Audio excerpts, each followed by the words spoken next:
Hi guys, welcome back to my YouTube channel that is Swapna's Tutorial. So ನೀವಿನ ನನ್ನ ಚಾನಲ್ಗೆ subscribe ಆಗಿಲ್ಲ ಅಂದ್ರೆ please subscribe ಆಗಿ ವಿಡಿಯೋಸ್ನ like ಮಾಡಿ ಶೇರ್ ಮಾಡಿ ಹಾಗೆ ಕಮೆಂಟ್ ಮಾಡಿ. ಸೊ ಈ ಒಂದು ವಿಡಿಯೋದಲ್ಲಿ ನಾನು ಥರ್ಡ್ ಸೆಮ್ BCom ಅವರ ಒಂದು ಫಿನಾನ್ಷಿಯಲ್ ಮ್ಯಾನೇಜ್ಮೆಂಟ್ ಅನ್ನೋ ಒಂದು ಸಬ್ಜೆಕ್ಟ್ನ ಎಕ್ಸ್ಪ್ಲೈನ್ ಮಾಡ್ತಿದ್ದೀನಿ. ಸೊ ಇದು ಬಂದ್ಬಿಟ್ಟು SAP ಸಿಲೆಬಸ್ನ ಒಂದು ಸಬ್ಜೆಕ್ಟ್ ಆಗಿದೆ. ಸೊ 2025ನ ನ್ಯೂ ಸಿಲೆಬಸ್ ಆಗಿದೆ. ಓಕೆನಾ, ಇದರಲ್ಲಿ ಚಾಪ್ಟರ್ 1 ಬಂದ್ಬಿಟ್ಟು over view of financial management ಅಂತ ಹೇಳಿ, ಇದರಲ್ಲಿ ನಾನು ಪಾರ್ಟ್ 4ನ ಎಕ್ಸ್ಪ್ಲೈನ್ ಮಾಡ್ತಿದ್ದೀನಿ. Already part 1 to 3 already explain ಮಾಡಿ ಅಪ್ಲೋಡ್ ಮಾಡಿದ್ದೀನಿ. ಸೊ ಯಾರ್ಯಾರೆಲ್ಲ ಆ ವಿಡಿಯೋಸ್ನ ನೋಡಿಲ್ವೋ ಒಂದ್ಸತಿ ಆ ವಿಡಿಯೋಸ್ನ ನೋಡ್ಕೊಂಡು ಬಂದು ಈ ಒಂದು ವಿಡಿಯೋನ ನೋಡಿ, ಬಿಕಾಸ್ ನಿಮಗೆ ಕಂಟಿನ್ಯೂಷನ್ ಅನ್ನೋದು ಪ್ರಾಪರಾಗಿ ಸಿಗುತ್ತೆ ಅನ್ನೋ ಒಂದು ರೀಸನಿಂದ. ಸೊ ಈ ಒಂದು ವಿಡಿಯೋದಲ್ಲಿ ನಾನು characteristics or principles of sound financial ಮ್ಯಾನೇಜ್ಮೆಂಟ್ನ ಎಕ್ಸ್ಪ್ಲೈನ್ ಮಾಡ್ತಿದ್ದೀನಿ. ಓಕೆನಾ, ಸೊ ಒಂದು ಸೌಂಡ್ ಫಿನಾನ್ಷಿಯಲ್ ಮ್ಯಾನೇಜ್ಮೆಂಟ್ನ ಕ್ಯಾರೆಕ್ಟರಿಸ್ಟಿಕ್ಸ್ ಅಥವಾ ಪ್ರಿನ್ಸಿಪಲ್ಸ್ ಯಾವ್ದ್ಯಾವುದು ಅಂತ ಹೇಳಿ ನಾವು ನೋಡೋದಾದ್ರೆ, ಫಸ್ಟ್ ಒನ್ ಸಿಂಪ್ಲಿಸಿಟಿ. ಸಿಂಪ್ಲಿಸಿಟಿ ಅಂದರೆ ಏನು? Financial structure should be simple, it should be implemented by each business. ಅಂದರೆ ಏನು, ಇವಾಗ ನಾವು ಕಂಪನಿಯಲ್ಲಿ ಫಿನಾನ್ಷಿಯಲ್ ಡಿಸಿಷನ್ಸ್ನ ಅಥವಾ ಫಿನಾನ್ಷಿಯಲ್ ಪ್ಲಾನಿಂಗ್ ಅನ್ನೋದನ್ನ ಮಾಡಿರ್ತೀವಿ. ಓಕೆನಾ, ಸೊ ಈ ಫಿನಾನ್ಷಿಯಲ್ ಮ್ಯಾನೇಜ್ಮೆಂಟ್ ಈ ಫಿನಾನ್ಷಿಯಲ್ ಪ್ಲಾನಿಂಗ್ ಅನ್ನೋದು ಸಿಂಪಲ್ ಆಗಿರಬೇಕು ಆ್ಯಂಡ್ ಪ್ರತಿಯೊಬ್ಬರಿಗೂ ಕೂಡ ಅದು ಕನ್ವೀನಿಯೆಂಟ್ ಆಗಿ ಎಲ್ಲರಿಗೂ ಕೂಡ ಅರ್ಥ ಆಗೋ ರೀತಿ ನಾವು ಒಂದು ಪ್ಲಾನ್ ಅನ್ನೋದನ್ನ ಮಾಡೋದಾಗಿರ್ಬೋದು, ಅಥವಾ ಅದರದೇ ಆದಂಥ ಒಂದು ರೂಲ್ಸ್ ರೆಗ್ಯುಲೇಷನ್ಸ್ ಆಗಿರ್ಬೋದು, ಅದೆಲ್ಲ ನಾವು ಸಿಂಪಲ್ ಆಗಿ ಒಂದು ಬಿಸ್ನೆಸ್ ಅಲ್ಲಿ ಫಾಲೋ ಅಪ್ ಮಾಡೋದ್ರಿಂದ ಏನಾಗುತ್ತೆ ಅಂದರೆ ಪ್ರತಿಯೊಬ್ಬರಿಗೂ ಕೂಡ ಯಾವ ರೀತಿ ರೂಲ್ಸ್ ಇದೆ ಅಥವಾ ಯಾವ ರೀತಿ ಪ್ಲಾನ್ ಇದೆ ಅಂತ ಹೇಳಿ ಪ್ರಾಪರ್ ಆಗಿ ಗೊತ್ತಾಗುತ್ತೆ. ಓಕೆನಾ, ಸೊ ಇದರಿಂದ ಏನಾಗುತ್ತೆ, ಬಿಸ್ನೆಸ್ ಗೋಲ್ಸ್ ಆಗಿರ್ಬೋದು ಅಥವಾ ಆರ್ಗನೈಸೇಷನ್ ಪ್ರಾಫಿಟ್ ಕಡೆ ಆಗಿರ್ಬೋದು ಗಮನ ಕೊಡೋದಕ್ಕೆ ಚೆನ್ನಾಗಿರುತ್ತೆ. ಓಕೆನಾ, ಅದನ್ನ each and every business follow up ಮಾಡಬೇಕು. ಯಾವಾಗ ಸಿಂಪಲ್ ಆಗಿದ್ರೆ ಮಾತ್ರ ನಾವು ಫಾಲೋ ಅಪ್ ಮಾಡ್ತೀವಿ, ಇಲ್ಲಾಂದ್ರೆ ಯಾರು ಫಾಲೋ ಅಪ್ ಮಾಡಕ್ ಹೋಗಲ್ಲ. ಓಕೆನಾ, ಸೊ ಅದಕ್ಕೆ ಸಿಂಪ್ಲಿಸಿಟಿ ಅಂದರೆ ಸಿಂಪಲ್ ಆಗಿರಬೇಕು ಒಂದು ಫಿನಾನ್ಷಿಯಲ್ ಸ್ಟ್ರಕ್ಚರ್ ಅನ್ನೋದು. Next long term view.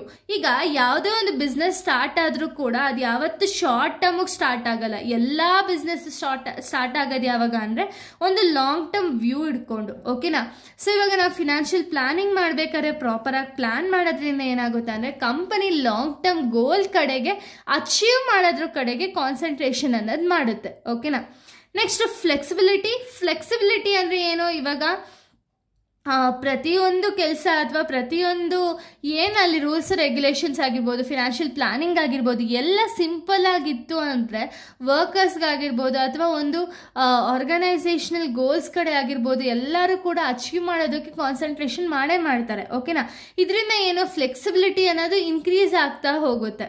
ಓಕೆನಾ, ನೆಕ್ಸ್ಟ್ ಫೋರ್ಸೈಟ್ ಅಂದರೆ ಏನು, forecast past and future performance ಅಂದರೆ ಏನು, ಇವಾಗ ಕಂಪ್ನಿಯವರು ಡೈರೆಕ್ಟಾಗಿ ಫಿನಾನ್ಷಿಯಲ್ ಪ್ಲಾನಿಂಗ್ ಅನ್ನೋದನ್ನ ಮಾಡಬೇಕಾದ್ರೆ ಅಥವಾ ಫಿನಾನ್ಷಿಯಲ್ ಮ್ಯಾನೇಜರ್ ಆದವರು ಫಿನಾನ್ಷಿಯಲ್ ಪ್ಲಾನಿಂಗ್ನ ಮಾಡಬೇಕಾದ್ರೆ ಅವ್ರಿಗೆ ಯಾವ ರೀತಿ ಇಷ್ಟನೋ ಆ ರೀತಿ ಮಾಡೋದ್ರಲ್ಲ. ಓಕೆನಾ, ಅವರು ಫಸ್ಟು ಫೋರ್ಕಾಸ್ಟ್ ಮಾಡಬೇಕಾಗುತ್ತೆ, ಪಾಸ್ಟು ಮತ್ತು ಫ್ಯೂಚರ್ ಪರ್ಫಾರ್ಮೆನ್ಸ್ ಯಾವ ರೀತಿ ಇರಬೇಕು ಆ್ಯಂಡ್ ನಮ್ಮ ಪಾಸ್ಟ್ ಪರ್ಫಾರ್ಮೆನ್ಸ್ ಯಾವ ರೀತಿ ಇತ್ತು, ಸೊ ಅದರಿಂದ ನಾವು ಫ್ಯೂಚರಲ್ಲಿ ಯಾವ ರೀತಿ ಎಷ್ಟು ಅಮೌಂಟ್ನ ಗೇನ್ ಮಾಡ್ಬೋದು ಅನ್ನೋದ್ರ ಕಡೆ ನೋಡಿಕೊಂಡು ಒಂದು ಬಿಸ್ನೆಸ್ ಪ್ಲಾನಿಂಗ್ ಅನ್ನೋದನ್ನ ಮಾಡಬೇಕಾಗುತ್ತೆ. ಫಿನಾನ್ಷಿಯಲ್ ಮ್ಯಾನೇಜ್ಮೆಂಟ್ ಅನ್ನೋದನ್ನು ಕೂಡ ಮಾಡಬೇಕಾಗುತ್ತೆ.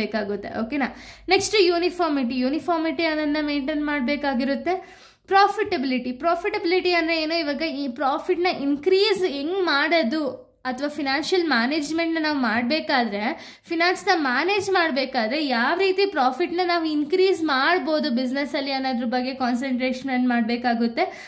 ಲಿಕ್ವಿಡಿಟಿ ಅಂದರೆ ಏನು, ಇವಾಗ ಬಿಸ್ನೆಸ್ಸಲ್ಲಿ ಸ್ವಲ್ಪ ಲಿಕ್ವಿಡಿಟಿ ಅಮೌಂಟನ್ನು ಮೇಂಟೈನ್ ಮಾಡಲೇಬೇಕಾಗಿರುತ್ತೆ. ಯಾಕೆಂದರೆ ಯಾವ್ದಾದ್ರು ಒಂದು ರಿಸ್ಕ್ ಆಯಿತೋ ಏನೋ ಆಯಿತೋ ಅನ್ನೋ ಟೈಮಲ್ಲಿ ಒಂದು ಲಿಕ್ವಿಡಿಟಿ ಅನ್ನೋದನ್ನ ಮೇಂಟೈನ್ ಮಾಡೋದ್ರಿಂದ ಏನಾಗುತ್ತೆ ಅಂದರೆ ಬಿಸ್ನೆಸ್ಗೆ ತುಂಬ ಈಸಿಯಾಗಿ ಒಂದು ಕೆಲಸ ಅನ್ನೋದು ಸಾಗುತ್ತೆ. ನೆಕ್ಸ್ಟ್ ಆಪ್ಟಿಮೈಸ್ ಯೂಸ್ ಅನ್ನನ್ನು ಮಾಡಬೇಕಾಗುತ್ತೆ. ಫಿನಾನ್ಸನ್ನು ಪ್ರಾಪರಾಗಿ ಯುಟಿಲೈಸ್ ಮಾಡಬೇಕಾಗುತ್ತೆ.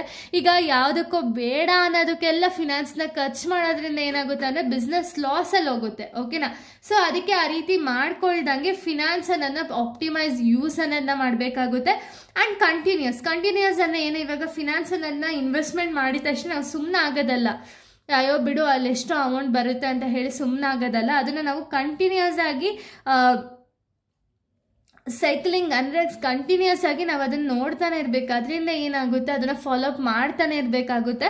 ಸೊ ಅದರಿಂದ ಒಂದು ಬಿಸ್ನೆಸ್ ಆರ್ಗನೈಸೇಷನಲ್ ಗೋಲ್ಸ್ ಕಡೆಗೆ ನಾವು ನೋಡ್ಬೋದು. ಓಕೆನಾ, next limitation of financial planning. So financial ಪ್ಲಾನಿಂಗಿಂದ ಏನೇನೆಲ್ಲ ಲಿಮಿಟೇಷನ್ ಇದೆ ಅಂತ ಹೇಳಿ ನೋಡೋದಾದ್ರೆ, ಸೊ ಫಸ್ಟ್ ಒನ್ ಅನ್ಸರ್ಟನಿಟಿ ಅಂದ್ರೆ ಏನು, ಇವಾಗ ನಾವು ಏನೋ ಒಂದು ಪ್ಲಾನ್ ಮಾಡಿರ್ತೀವಿ, ಓಕೆ ಇಲ್ಲಿ ಇನ್ವೆಸ್ಟ್ಮೆಂಟ್ ಮಾಡಿದ್ರೆ ನಮಗೆ ಜಾಸ್ತಿ ಪ್ರಾಫಿಟ್ ಬರ್ಬೋದು ಅಂತ, ಬಟ್ ಅದು ಮಾರ್ಕೆಟ್ ಡಿಮ್ಯಾಂಡ್ ಆಗಿರ್ಬೋದು, ಮಾರ್ಕೆಟ್ ಸಿಚುಯೇಷನ್ ಆಗಿರ್ಬೋದು, ಎನ್ವಿರಾನ್ಮೆಂಟಲ್ ಫ್ಯಾಕ್ಟರ್ಸ್ ಆಗಿರ್ಬೋದು, ಯಾವುದೋ ಒಂದು ಫ್ಯಾಕ್ಟರ್ಸ್ ಇಂದ ನಮಗೆ ಪ್ರಾಫಿಟ್ ಆಗೋದು ಬಿಟ್ಟು ಲಾಸ್ ಆಗೋಗಿರುತ್ತೆ. ಅವಾಗ ನಮ್ಗೆ ಅದು ಅನ್ಕೊಂಡೇ ಇರಲ್ಲ, ಅನ್ಸರ್ಟನಿಟಿ ಅದನ್ನ ಒಂದು ಲಿಮಿಟೇಷನ್ಸ್ ಆಗಿರುತ್ತೆ. ನೆಕ್ಸ್ಟ್ ಲಿಮಿಟೆಡ್ ರಿಸೋರ್ಸಸ್ ಅನ್ನೋದು ನಮಗೆ ಮ್ಯಾಕ್ಸಿಮೈಸೇಷನ್ ರಿಸೋರ್ಸಸ್ ಇರಲ್ಲ, ಓಕೆನಾ, ಲಿಮಿಟೆಡ್ ರಿಸೋರ್ಸಸ್ ಇರುತ್ತೆ. ಬಟ್ ಹ್ಯೂಮನ್ ವಾಂಟ್ಸ್ ಅನ್ನೋದು ಏನಿರುತ್ತೆ, ಅನ್ಲಿಮಿಟೆಡ್ ಇರುತ್ತೆ, ಓಕೆನಾ. ಸೊ ಅದಕ್ಕೆ ಲಿಮಿಟೆಡ್ ರಿಸೋರ್ಸಸ್ ಇಂದಾನು ನಮ್ಮ ಒಂದು ಫಿನಾನ್ಷಿಯಲ್ ಪ್ಲಾನಿಂಗ್ ಅನ್ನೋದು ಪ್ರಾಪರ್ ಆಗಿ ಹೋಗಲ್ಲ. ನೆಕ್ಸ್ಟ್ ಟೈಮ್ ಕಾನ್ಸ್ಟೆಂಟ್ಸ್ ಅನ್ನೋ ಏನು, ಇವಾಗ ಟೈಮ್ ಮ್ಯಾನೇಜ್ ಮಾಡೋದಕ್ಕೂ ಕೂಡ ಕಷ್ಟ ಆಗುತ್ತೆ. ಯಾಕೆಂದರೆ ಈಗ ಒಂದು ಕಡೆ ಎಲ್ಲೋ ಇನ್ವೆಸ್ಟ್ಮೆಂಟ್ ಮಾಡಿರ್ತಾರೆ ಅಥವಾ ಇಲ್ಲೇ ಇನ್ವೆಸ್ಟ್ಮೆಂಟ್ ಮಾಡಬೇಕು ಅಂತ ಹೇಳಿ ನೋಡ್ಬೇಕಾದ್ರೆ ಅಲ್ಲಿ ನಾವು ಕಾನ್ಸಂಟ್ರೇಷನ್ ಮಾಡೋದ್ರ ಕಡೆನೇ ಟೈಮ್ ಹೊಂಟೋಗಿರುತ್ತೆ. ಸೊ ಅವಾಗ ನಮಗೆ ಎಲ್ಲಿ ಇನ್ವೆಸ್ಟ್ ಮಾಡಬೇಕು, ಯಾವ ರೀತಿ ಫಿನಾನ್ಸ್ನ ಮ್ಯಾನೇಜ್ ಮಾಡಬೇಕು ಅನ್ನೋದು ಗೊತ್ತಾಗಲ್ಲ. ಸೊ ಇದು ಕೂಡ ಒಂದು ಟೈಮ್ ಕಾನ್ಸ್ಟೆಂಟ್. ಅಥವಾ ಫಿನಾನ್ಷಿಯಲ್ ಪ್ಲಾನಿಂಗ್ನ ನಾವು ಪ್ರಿಪೇರ್ ಮಾಡಬೇಕು ಅಂದರೆ ತುಂಬಾ ಟೈಮ್ ಹಿಡಿಯುತ್ತೆ, ಓಕೆನಾ. ಸೊ ಇದು ಕೂಡ ಒಂದು ಡಿಸ್ಅಡ್ವಾಂಟೇಜಸ್ ಅಂತಾನೆ ಹೇಳ್ಬೋದು, ಅಥವಾ ಲಿಮಿಟೇಷನ್ಸ್ ಅನ್ನಂತಾನೆ ಹೇಳ್ಬೋದು. ಚೇಂಜಿಂಗ್ ಬಿಸ್ನೆಸ್ ಎನ್ವಿರಾನ್ಮೆಂಟ್ ಅಂದ್ರೆ ಏನು, ಇವಾಗ ನಾವು ಪ್ಲಾನ್ ಮಾಡಿರೋದೇ ಒಂದು, ಅಂಡ್ ಬಿಸ್ನೆಸ್ ಎನ್ವಿರಾನ್ಮೆಂಟ್, ಇವಾಗ ಎನ್ವಿರಾನ್ಮೆಂಟ್ ಅನ್ನೋದನ್ನ ಯಾರು ಪ್ರಿಡಿಕ್ಟ್ ಮಾಡೋಕ್ಕಾಗಲ್ಲ, ಓಕೆನಾ. ಸೊ ಅದು ಯಾವಾಗ ಬೇಕೋ ಫ್ಲಡ್ ಆಕಾರ ಆಗ್ಬೋದು ಅಥವಾ ಸುನಾಮಿ ಆಗ್ಬೋದು, ಏನೇ ಒಂದು ಆಗ್ಬೋದು, ನಮ್ಗೆ ಗೊತ್ತಿಲ್ಲ. ಸೊ ಅದರಿಂದ ಏನಾಗುತ್ತೆ ಅಂದರೆ ಪ್ಲಾನಿಂಗ್ ಅನ್ನೋದೇ ಉಲ್ಟಾ ಪಲ್ಟಾ ಆಗೋಗುತ್ತೆ. ನಾವೇನೋ ಒಂದು ಪ್ಲಾನ್ ಮಾಡಿರ್ತೀವಿ, ಅದೇನೋ ಎಕ್ಸಿಕ್ಯೂಟ್ ಆಗೋಗಿರುತ್ತೆ, ಹಂಗೂ ಆಗೋ ಚಾನ್ಸಸ್ಗಳಿರುತ್ತೆ. ನೆಕ್ಸ್ಟ್ ಡಿಫಿಕಲ್ಟ್ ಟು ಚೇಂಜ್ ಅಂದರೆ ಏನು, ಇವಾಗ ಒಂದ್ಸತಿ ನಾವು ಫಿನಾನ್ಷಿಯಲ್ ಪ್ಲಾನಿಂಗ್ ಅನ್ನೋದನ್ನ ಮಾಡಿದ್ಮೇಲೆ ಅದನ್ನ ಮತ್ತೆ ಚೇಂಜ್ ಮಾಡೋದು ನಮಗೆ ಕಷ್ಟ ಆಗುತ್ತೆ, ಓಕೆನಾ.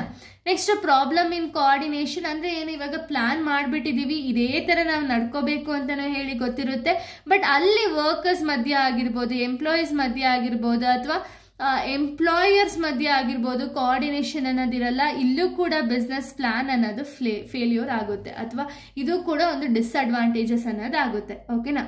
ಇಲ್ಲಿಗೆ ಪಾರ್ಟ್ 4 ಅನ್ನೋದು ಕಂಪ್ಲೀಟ್ ಆಗುತ್ತೆ. ನೆಕ್ಸ್ಟ್ ವಿಡಿಯೋದಲ್ಲಿ ನಾನು ಪಾರ್ಟ್ 5th ವಿಡಿಯೋನ ಎಕ್ಸ್ಪ್ಲೈನ್ ಮಾಡ್ತೀನಿ. So thank you guys, thanks for watching.